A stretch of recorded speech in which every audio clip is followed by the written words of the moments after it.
Hey y'all, Ramdino here, coming at you again for another Appalachian Trail community news, thru hiker update, and trail information. So we just got all kind of information for you this week, so let's just go ahead and jump right in. We got one guy that we're tracking out there on the ECT currently, and that's Tom Hopper, and he is coming into the Alabama Roadwalk any day now. So he has been hiking through the mud and the water and just everything else you can imagine, but he is up in the northern part of Florida now and should be coming on that Alabama road walk any day now. And then so our guy that we were tracking before, and that's Outback, he was on the ECT, and of course he was then on the Pinhoti. We tracked him there, and he is all the way up and now on the AT, so that is awesome. He says it is such an honor to finally arrive here at Springer and begin hiking this remarkable trail. He also said the BMT, the Benton McKay Trail, was a beautiful hiking trail, had numerous steep climbs, he says, which is a great precursor, or in other words, a great training ground for the AT. So he's going to take a few days rest up, and then he is going to head Nobo on the AT. Sam Shaw, he is our northernmost hiker that we're tracking right now, and he is north of Front Royal. And as interesting about Sam was that I had a viewer that sent in a viewer that had been a thru hiker in, I believe it was 1990. And he told me that he ran into a hiker in the Shanties, didn't know his name. And so I sent him a picture of Sam, and it turned out that was the person that he ran into was Sam was up there. So that was pretty neat. Just kind of goes to show you that there's a lot of hikers out there, but the AT community is kind of a tighter knit community than some folks would think. So, but pretty neat to make that connection there.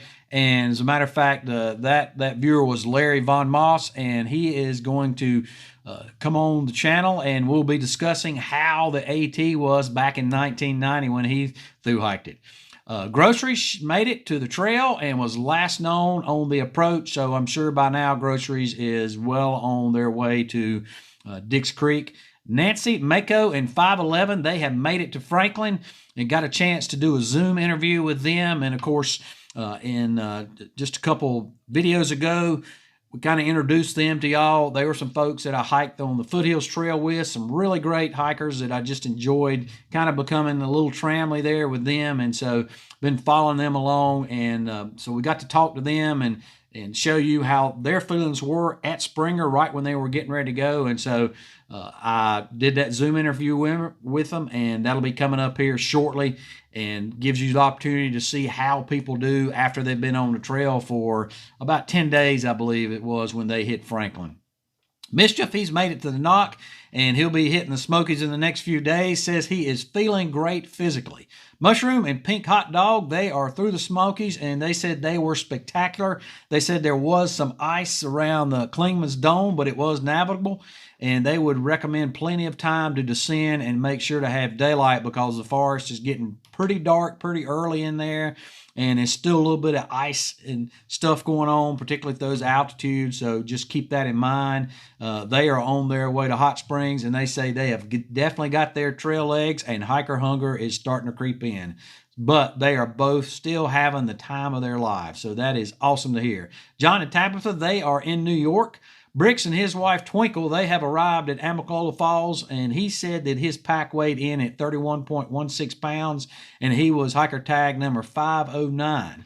He said a lot of the pack weights there he saw were ranging anywhere from 25 to 35 pounds, with a majority of them were below 30 pounds. So the average we've been seeing is kind of around 28 to 32 pounds is what the average I have been seeing from those shots of the log down there that folks have been sending in. So if you're a thru hiker out there, send me a shot of that log. I'll be sure to make sure we blank out anybody's information that they don't want to get out there. Mainly, I'm just looking for the pack weight so we can kind of track about how pack weights are for people, and that's something that interests folks out there.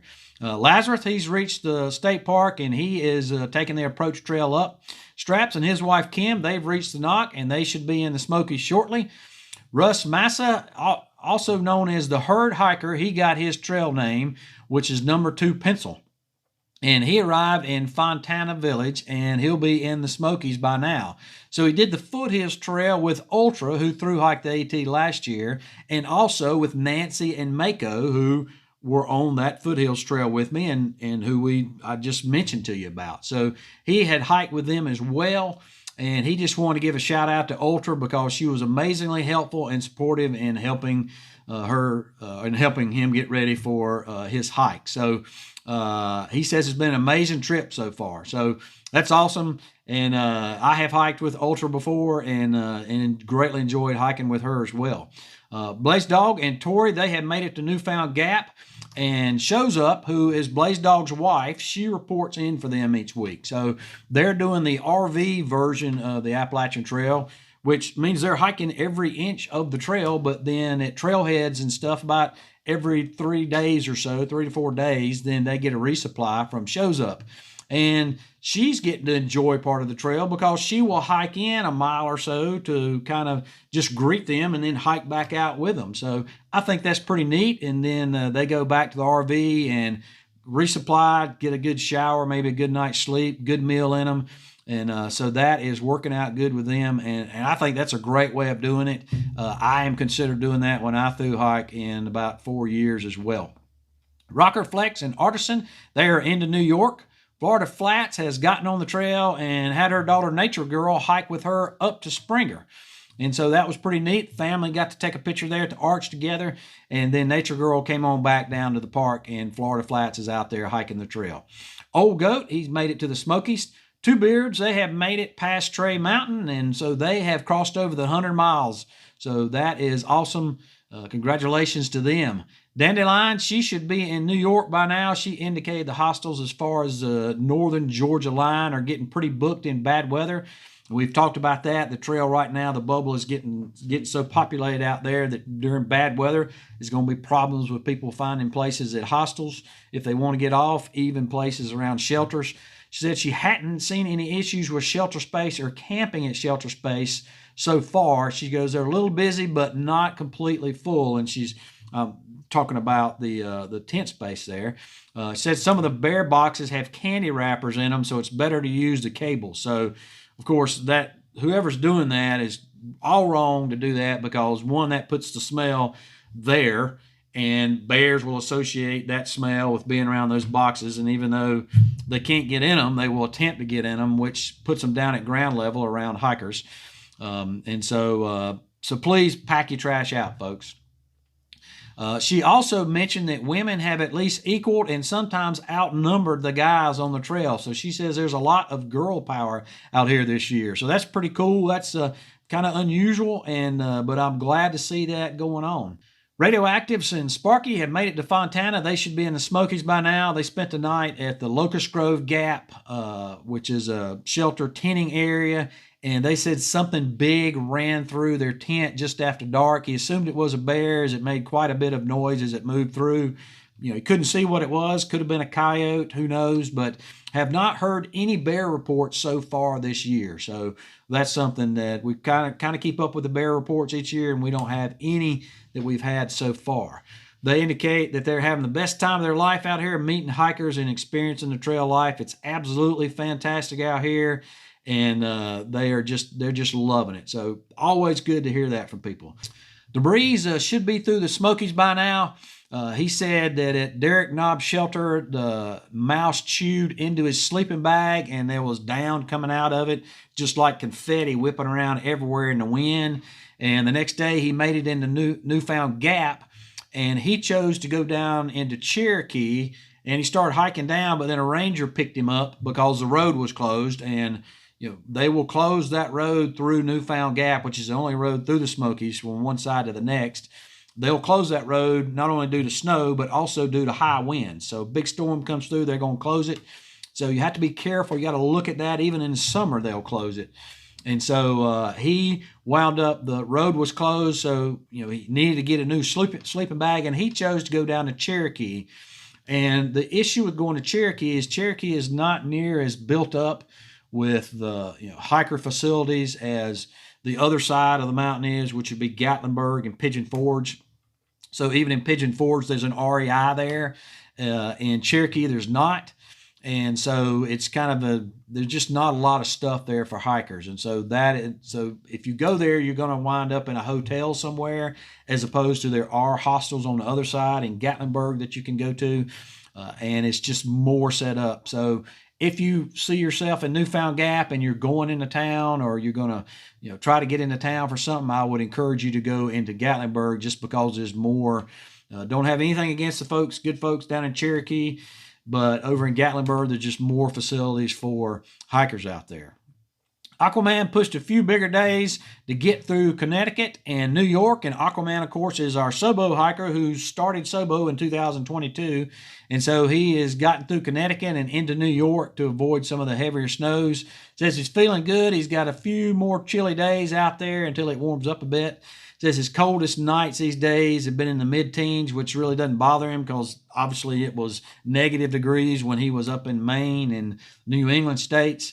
And he is kind of around his home territory, so he's going to get to be able to see family more now and kind of get more support from his family. So that's always a big morale booster. Lucky Moon decided to change from a Nobo to a flip-flop, and when she registered at Amicola, she was number 352, and they were expecting over 100 hikers there on 2/22/22. So she went and decided that she wanted to get away from that bubble. So she flipped on ahead up to mile 59 there at Indian Grave Gap, and so she will be coming back and finishing up later. But she's somewhere around the Franklin area right now, hiking with Sunshine and 511, which of course are, again, folks that we've already talked about before. So you're hearing a lot about Sunshine and 511. In any case, they had a hiker that kind of started picking up with them, and they named that hiker Cheese Curd. Timberwolf, he's around Low Gap in Georgia, and Anubis started his journey. He started hiking in 2021 and got off, and so he is restarted, and now he is started in early February. He is coming into Hot Springs now. So some folks that are leaving on the trail next week, we got Mike and Julie Shee, Emily Kritzman, Pilgrim, Halfway, Stillwater Hiker, Sloth, Whiskers, and Happy Hippie, Aaron, Roizen, Brenda Greenfield, Peter, Fire, Lost Johnny, Getty, Tapeworm, David Smith, Hazmat, Trippy, Marcy, Stump Knocker, Country Club, Honey and Dancing Bear, Tanya, Tabasco, Billy Goat, Half Mile, Kevin and Lee, Ray Webb, Scree and Son, Pennsylvania Pete, Pat Baylong, Gene Murdoch, and Scree. So, and I mentioned Scree before. So anyway, those are the folks that we have got starting next week that are on our support list. So if you're not on our support list and you want to be on there, the description, the link is down below in the description where you can add yourself to that hiker support list, and that's just a means where you can go and put your social media where the hiker community can go and follow you and support you with attaboys and attagirls all the way throughout your trip. So if you're not on there and you want to be on there, please go there. And of course, if you're part of the hiker community, go there down in the description section and you'll find a link to that list, and you'll be able to go and support as many hikers, and I encourage you to do so as you possibly can. So we did have a hiker that got off trail picnic. She had made it to Winding Stair Gap, and she will not be back. She is probably already back in Germany by now. So she did get off. Registrations, of course, continue to go up. So we have crossed over the 3,000 mark just for Nobo alone. So we're up from 2,936 to 3,069 folks that are registered Nobo from last week. We're up about 10 to 133 flip-floppers, and we've added about 8 Sobo.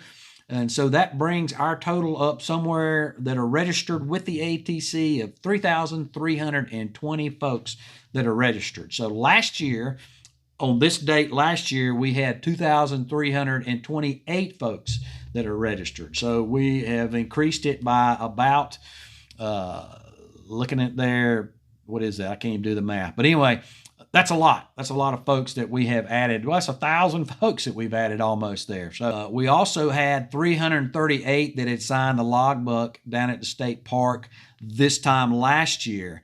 And I heard from one of the volunteers down there just this morning that the last tag handed out yesterday was number 567. So Again, we're up almost, what is that, 75% from what we were last year at this time of people that have stepped off.